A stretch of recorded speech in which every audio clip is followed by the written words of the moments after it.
Alright guys, I'm doing a review of this Perrier Grapefruit Sparkling Water. I've had Perrier Sparkling Water for strawberry, and that was really good. This one's grapefruit, so we're going to do a quick taste test. And I find this is different than bubbly, and I've had videos on bubbly, you guys can watch it.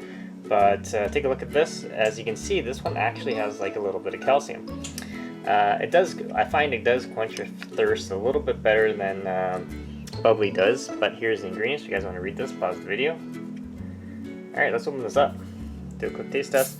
Bubbly's okay. I've also had things like, what's it called? Aha as well. That one's okay. Whoa, this is good. The aroma of the grapefruit really comes through. It's not